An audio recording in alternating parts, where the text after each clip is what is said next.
Last में देखा यंगपाल को पता चला चीफ डॉक्टर ली का कोई भी इलाज करने के लिए आगे नहीं आ रहा है।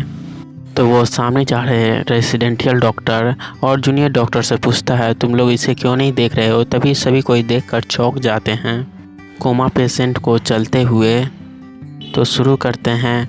हॉस्पिटल का सीन दिखाया जाता है जहाँ पर हांसिंग का जांच हुआ था और डॉक्टर बताते हैं कि इसका याददाश्त चला गया हुआ है, इसे वापस आने में कब कितना टाइम लगेगा कोई ठीक नहीं है। क्योंकि हांसिंग कोई जवाब ही नहीं दे रही थी, नहीं बोल रही थी, केवल सिर हिला रही थी हाँ या ना में। तभी सिक्योरिटी हेड को राहत मिलता है कि ये किसी को राज नहीं बता सकती है। अब इसे 12 फ्लोर पर भेजना होगा और इनसे कोई नहीं मिल पाए, इस बात का खास कर ध्यान देना होगा। तो सिक्योरिटी हेड यंगपाल को कहता है क्या तुम 12th फ्लोर पर इसे देख लोगे। तो यंगपाल हाँ में कर देता है। यंगपाल हांसिंग को लेकर 12 फ्लोर पर एक वीआईपी रूम में ले जाता है और अकेले होने पर हांसिंग को बोलता है क्या तुम पागल हो गई हो, तुम यहाँ पर आई हो, ऐसा क्यों किया। हांसिंग कोई जवाब देती उससे पहले ही गले पकड़ लेती है और कहती है कि तुमने क्या फेयरवेल लेटर लिखा था या मदद के लिए बोला था। तुम चिंता मत करो, मेरे पास एक हथियार मिला है जो चेयरमैन के खिलाफ काम आएगा। तो यंगपाल पूछता है कि ऐसा क्या बात है, मुझे बताओ। हांसिंग बोलती है कि ये जंग टाला नहीं जा सकता, न ही हटाया जा सकता है।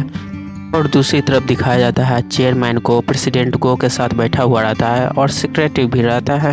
अब वहाँ पे प्रेसिडेंट गो को एग्जीक्यूटिव चेयरमैन बना दिया जाता है। चेयरमैन के द्वारा ये देखकर सेक्रेटरी को अच्छा नहीं लगता। तभी वहाँ पर नौकरानी चाय लेकर आती है और सर्व करने लगती है और प्रेसिडेंट गो कहता है अब हमें हांसिंग की ज़रूरत नहीं है तो उसका फेयरवेल कर देना चाहिए। तो चेयरमैन बोलता है हाँ बिल्कुल, अब उसका ज़रूरत नहीं है। नौकरानी वहाँ से निकल जाती है और सीधा चेयरमैन की वाइफ को कॉल कर देती है और बता देती है कि फ्यूनरल वाला है हांसिंग का और बहुत जल्द ही डेथ घोषित करने वाले हैं। और चेयरमैन की वाइफ सीधा यंगपाल को कॉल करके बुलाती है और कहती है कि तुम्हें भागना होगा, यहाँ नहीं रुकना होगा, नहीं तो तुम्हें वो मार देंगे क्योंकि अब हांसिंग का फ्यूनरल होने वाला है, उसे डेथ घोषित करके। यंगपाल कहता है आपको चिंता करने की ज़रूरत नहीं है, मैं देख लूँगा, मुझे जो करना होगा सो। चेयरमैन की वाइफ कहती है क्या तुम यहाँ से भागकर मर जाओगे और मुझे ऐसे दिखाओगे कि तुम भाग गए। ये सुनकर यंगपाल भी चौंक जाता है और चेयरमैन की वाइफ कहती है मेरी भी कुछ सोर्सेस है। फिर भी यंगपाल उनको किसी भी तरह कोशिश करता है समझाने की कि मैं अपना ख्याल रख लूँगा। नेक्स्ट सीन में यंगपाल हांसिंग को लेकर रिस्ट्रिक्टेड एरिया में जा रहा होता है। तभी सुनता है बगल में नर्स बात कर रही है, चेयरमैन आ रहे हैं। तो हांसिंग को बगल में रख देता है और उनके साथ अंदर जाता है और चेयरमैन के कहने के अनुसार उसे हांसिंग को घोषित कर देता है कि ये मर गई है इतने टाइम में, इतने बजे, इतने दिन, और कारण भी बता देता है। सेक्रेटरी बोलता है कि हमें छोटा सा फ्यूनरल रखना चाहिए, कम मीडिया होंगे तो संभालना आसान रहेगा। मगर सेक्रेटरी का बात काटते हुए प्रेसिडेंट गो, जो कि अब एग्जीक्यूटिव चेयरमैन बन चुका हुआ है, वो कहता है कि हमें बड़ा सा फ्यूनरल रखना चाहिए, ये तो आपका राज्य अभिषेक हो रहा है। तो इस पर चेयरमैन खुश होता है और कहता है कि जैसा आपने कहा वैसा ही कीजिए और सेक्रेटरी तुम इनका मदद करना। मगर इस बात पर सेक्रेटरी तो खुश नहीं होता, हर चीज़ उसी के अनुसार हो रहा है और सेक्रेटरी तो किसी काम का नहीं ऐसा लगता है। यंगपाल सीधा जाके हांसिंग को कहता है और कहता है कि तुम्हें यहाँ से जाना चाहिए। तो हांसिंग कहती है कि तुमने क्या किया और क्या सुना, वहाँ पर क्या हुआ, सो मुझे पूरी डिटेल में बताओ। नेक्स्ट सीन में दिखाया जाता है स्टेज पर प्रेसिडेंट को यानी अभी के एग्जीक्यूटिव चेयरमैन बोलता है कि हमें बड़ी दुखी के साथ बताना पड़ रहा है कि अब हांसिंग इस दुनिया में नहीं रही। मीडिया वाले उनसे प्रश्न पूछते हैं और सभी का जवाब देते हैं और अटकलों के अनुसार ना जवाब लिखें, ऐसा प्रेसिडेंट को कहता है और वहाँ से चल देता है। पीछे की ओर सिक्योरिटी हेड और सेक्रेटरी दोनों रहता है। सेक्रेटरी हेड बोलता है कि आपको ये कहना चाहिए तो उन्होंने कह रहे हैं, ऐसा क्या बात है। ये सब देखकर सेक्रेटरी खुश नहीं रहता और वहाँ से नाराज भरे में निकल जाता है। वहाँ पर हांसिंग ये सब देख लेती है, जो कि अपना भेष बदल के आई हुई है, और फ़ोन से मैसेज कर देती है कि मेरा अच्छे से फ्यूनरल करना भैया। ये मैसेज पाते ही सेक्रेटरी चौंक जाता है और बगल में सेक्रेटरी हेड बोलता है कि ऐसा क्या हो गया। तो मैसेज देखता है तो कहता है कि ये तो किसी ने मजाक किया होगा।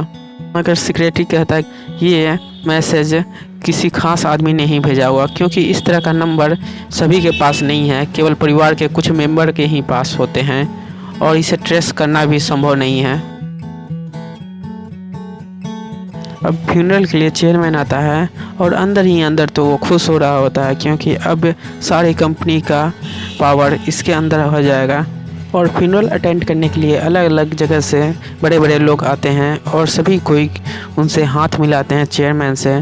तभी वहाँ सेक्रेटरी को पीछे मैसेज आता है और वो काफ़ी सीरियस हो जाता है।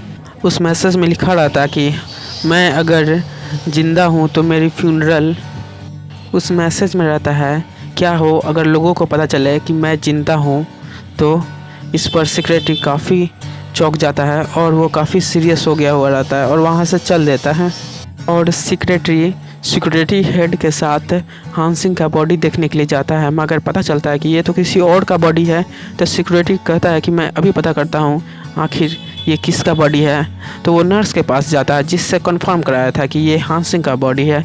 तो नर्स को डराने के बाद नर्स बोल ही देती है कि ये चीफ डॉक्टर ली ने लाकर मुझे दिया था और कहा था कि हांसिंग का बॉडी स्विच कर देने के लिए, और हांसिंग अभी भी जिंदा है। तो सेक्रेटरी कहता है कि मैंने तो अपने आँखों से देखा था उसे मेरे सामने मरते हुए। वहाँ नर्स बोलती कि वो सब झूठ था, वहाँ पर ऐसा दिखा रहे थे कि वो मर चुकी हुई है। और उसके बाद वो हांसिंग को लेकर कहीं चले गए चीफ डॉक्टर ली। अब इन दोनों का ऐसा हाल रहता है जैसे इन दोनों के सिर पर पहाड़ टूट गया, क्योंकि अगर ये चेयरमैन को पता चला तो इन दोनों को ख़त्म कर दिया जाएगा। और वो सीधा चीफ डॉक्टर ली के पास जाता है। वहाँ पर यंगपाल पहले से रहता है तो उसे कहता है कि इसे ज़िंदा करने के लिए थोड़ी ही देर के लिए, मगर इसे उठाने के लिए। यंगपाल कहता है जिसे मरना है वो भला ऐसा क्यों करेगा, तुम्हारा बात क्यों मानेगा, क्योंकि यंगपाल तो इसके बाद मरना ही है। वहाँ पर सेक्रेटरी कहता है कि अगर तुमने ऐसा नहीं किया तो तुम्हारी बहन के साथ क्या होगा सो तुम जानते ही होगे। और अगले ही पल यंगपाल चीफ डॉक्टर ली का ट्रीटमेंट कर रहा होता है और चेयरमैन वहाँ पर थक गया हुआ रहता है। तो एग्जीक्यूटिव चेयरमैन वहाँ पर कहता है कि आप आराम कीजिए, कल भी आपको अटेंड करना है, काफ़ी मेहनत होगा। तो आपका पास में ही होटल में रूम है, वहाँ चले जाइए, वहाँ मैडम भी है। तो वहाँ पर चला जाता है। तो वहाँ पर पहुँचता है, काफ़ी थका हुआ रहता है। तो उसकी वाइफ बोलती है कि ड्रिंक पी लो। चेयरमैन आता है तो अपने वाइफ के साथ पीने लगता है और उसकी वाइफ कहती है कि तुम इतने समय से मेरे साथ रह गए जो कि तुम्हें बिल्कुल ही पसंद नहीं करती, ना तुम्हारे साथ रहना चाहती है। मैं तो रुकी हुई थी कि अगर हांसिंग का मेरे पर ध्यान जाएगा तो मेरा कुछ बात बनेगा, मगर अब हांसिंग भी नहीं रही तो मैं अब डिवोर्स देना चाहती हूँ और कुछ कंपनसेशन लेना। चेयरमैन बोलता है क्या तुम्हें कुछ पैसे भी चाहिए, ऐसा तो तुम्हें मुझे देना चाहिए। वैसे भी मैं तुम्हें डिवोर्स नहीं देने वाला क्योंकि मैं तुमसे प्यार करता हूँ।